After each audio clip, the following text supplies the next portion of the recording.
Alrighty, solo ride, all by me once himself today.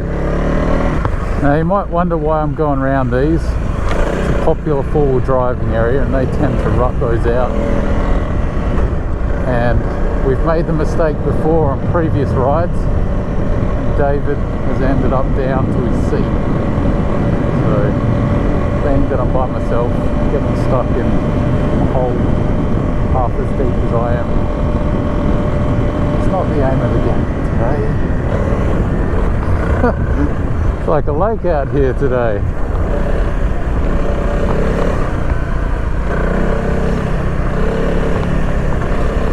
Bloody hell.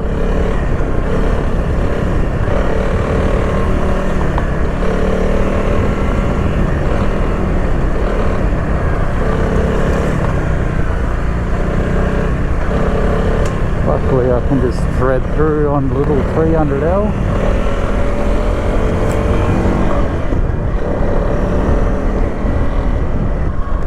That's a little bit rude, Mr. Tree.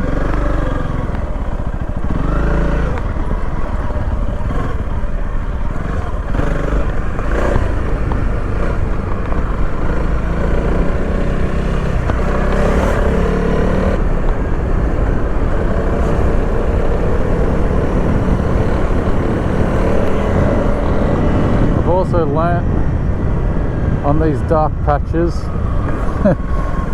this stuff, so you see that milky dark stuff, steady throttle, and it really is wet. You can literally see the water just trickling down the road.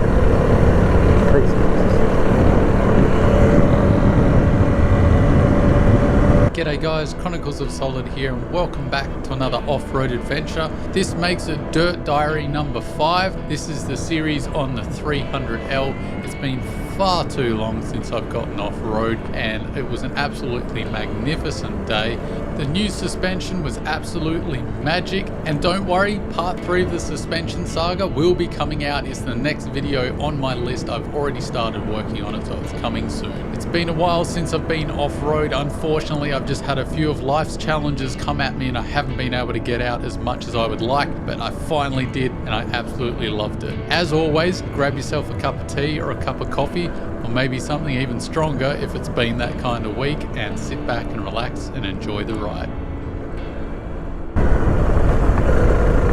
Definitely more washed out than usual.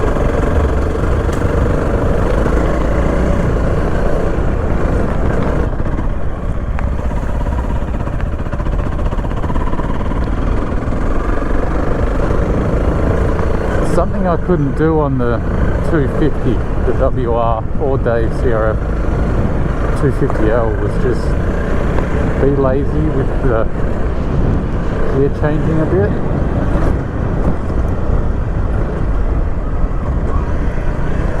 Let's try these out, see what this is. Man, that's like a different experience with the better suspension. Crocky.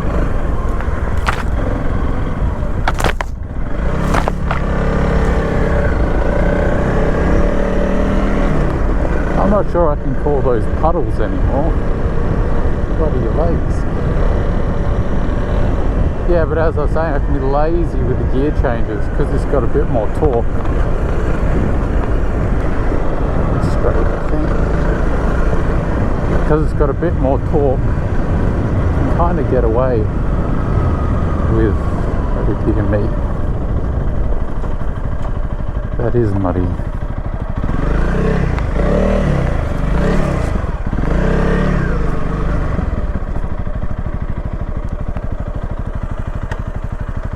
Well, shit. See,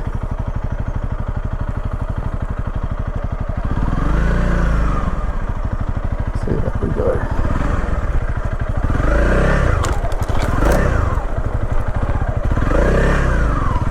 Hooray for ski bikes.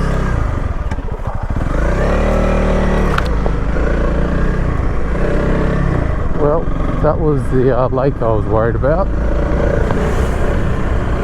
So I think that's the worst of the puddles behind us. Famous last word. Four-wheel driving is very popular here in Australia, so you always got to keep an eye out for the guy in the GU Patrol or his 80 series Land Cruiser tearing around the corner on his 35s trying to kill you.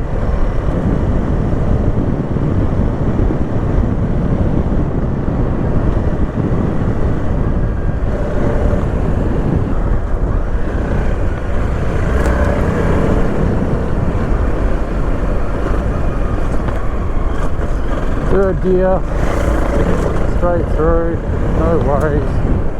That absolutely made me shit my pants the first time I went through that. Put a little water here. Whoops. That's deeper than it looks. Whoop. Bloody waterfall, not a road.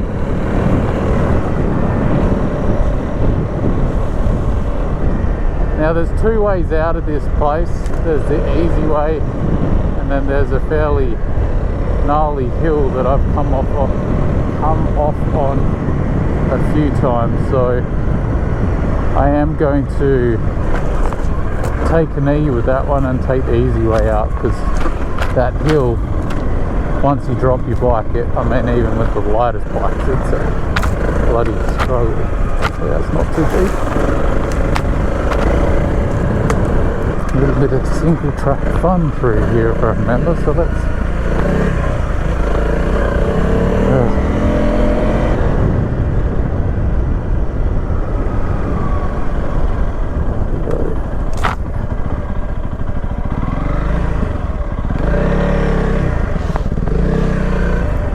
get back to where I was meant to be going. Just for the beginners, if you're watching and you get slippery sections like that where it's just clay and not much grip, of course tire pressures help a lot. Always drop the pressures.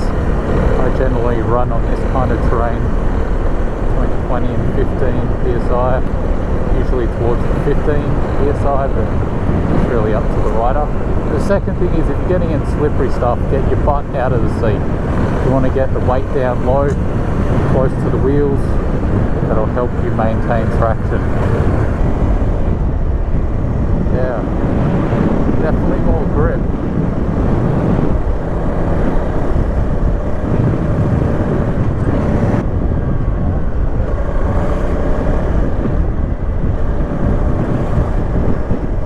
See what I mean? Just run along. Paying attention.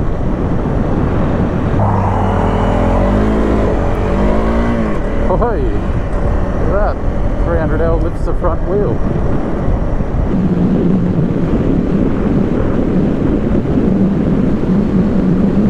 I just wanted to do a varying degree of road, so this one is very corrugated.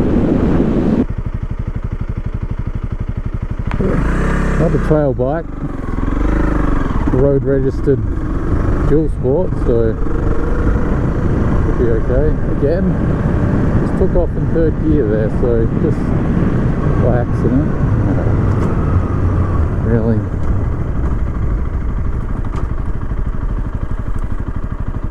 That doesn't look by accident, so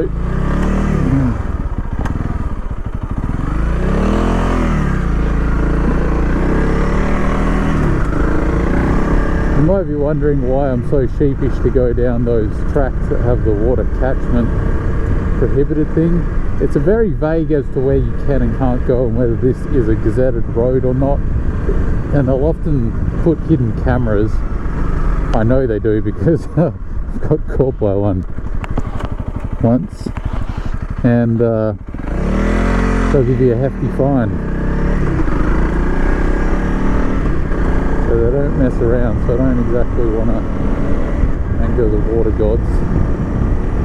Well, the water's really running out here, so I'll give you a look. Just pouring through this little drain.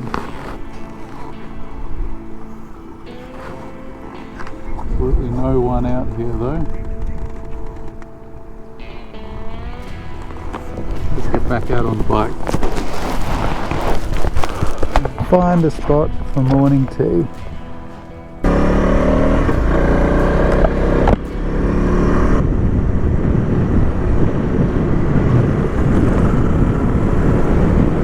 The moment you stop paying attention is where the stop all of them for now.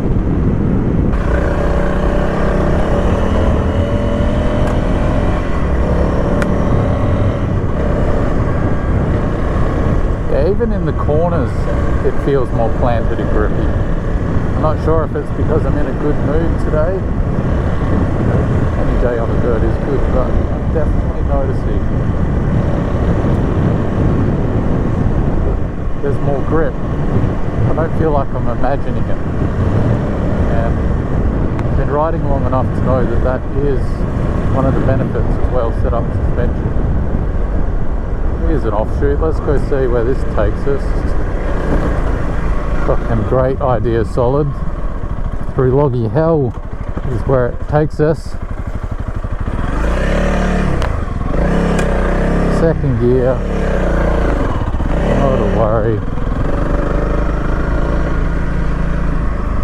It's a single track.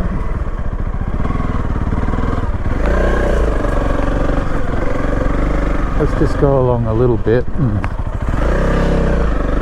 see what we can find. I know I wasn't supposed to do single track.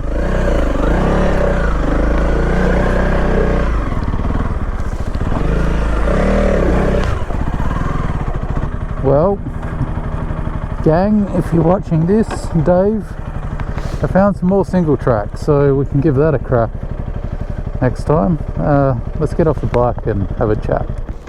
Nice bit of single track up that way, but I don't think today's the day for it.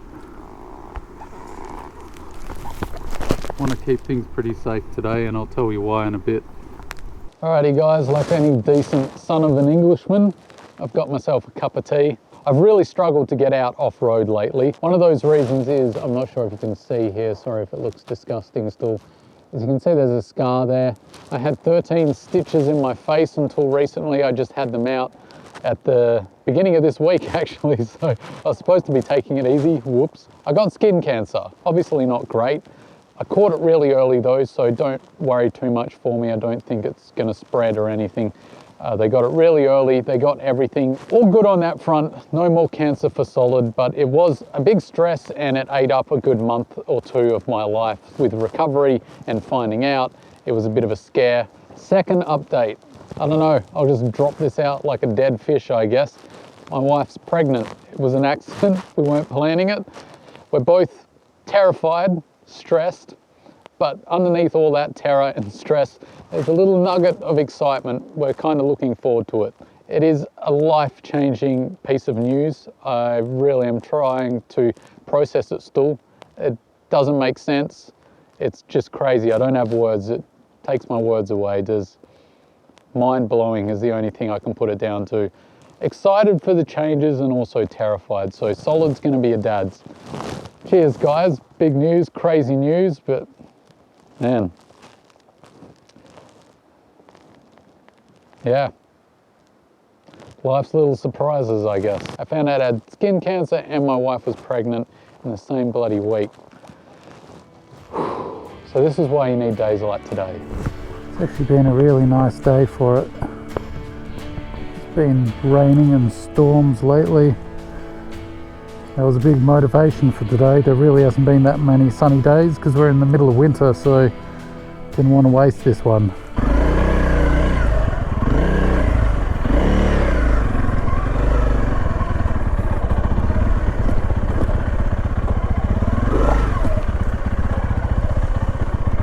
Don't do any single track, Solid. Yes, ma'am. This doesn't count though, right? Barely 20 meters of the stuff.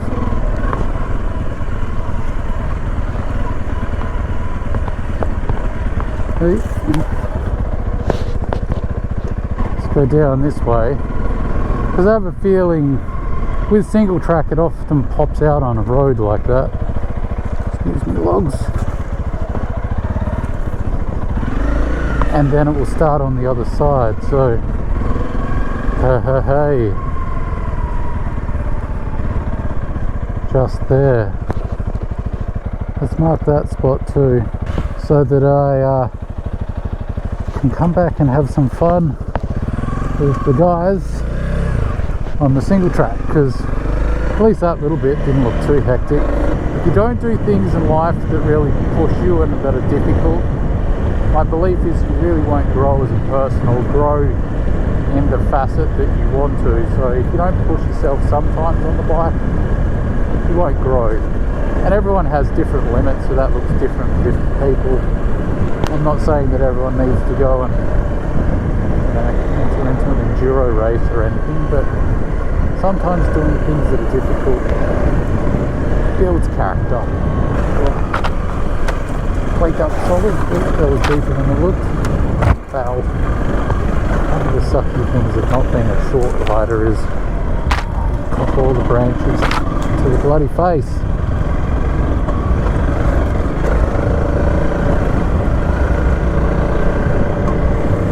Oops, some water again.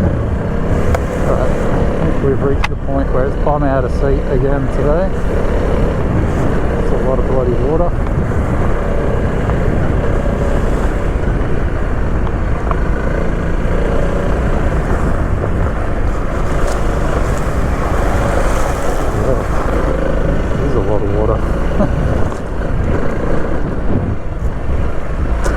Like obstacles like this, just with the extra torque I can just rip through that in third gear and not worry about stalling it.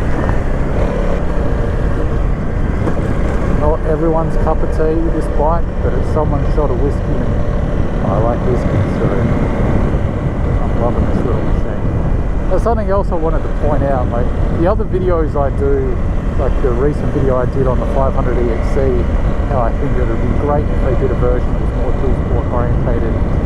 And people say, just be happy with what you've got, Solid. Why do you keep complaining? I think you guys are getting me completely wrong. I am very happy with this bike. I have no intentions of changing it. This is my unicorn. I've said it once and I'll say it again. This is my unicorn. But I really love the theoretical analysis and the deconstructing the industry and thinking about what holes are in the market and how to fill them. I really enjoy that stuff. So it's really a theoretical thing for me. It's not, this is the bike I wish I had. It's just I know a lot of people really want that kind of bike and I'm trying to give a voice for them. Now this will be interesting. First gear.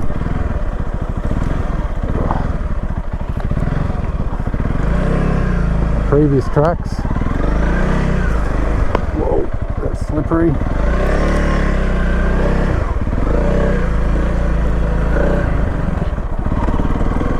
Let's just try and hammer through the mud. Sometimes speed, as Jeremy Clarkson would say, is the best answer. Get through it quick. Try not to get target fixation.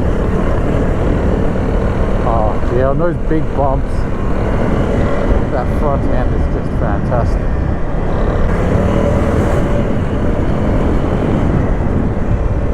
Soaking up those bumps. One of the blessings that you get from growing up on a farm in the middle of bumfuck nowhere is you get really good at just recognizing the bush area you're in. Like a lot of the time Dave will use the GPS and won't have a clue where he is from memory, but he's very, very good at following the GPS. Whereas I'm not quite as good as Dave with the GPS. I'm pretty good, but I'm not as good at riding along and directing a ride as he is. That's why we call him the navigator. But my strength is I recognise most of the places we're in because of the type of tree that's there, or the stump, or the way the road tilted, or the way that tree grew in a funny way for a shadow. Those are the kinds of things you pick up as a country boy, just following the nose. Ooh. Front end went for a walk there. Might actually just pop up here. Pump up my tyres. Yeah, we'll just do it at the servo. Can't be bothered pumping away like a 13-year-old.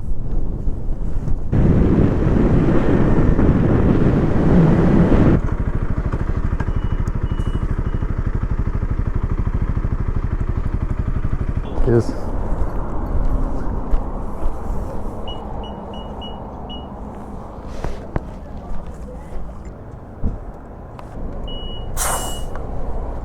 Looking dirty now.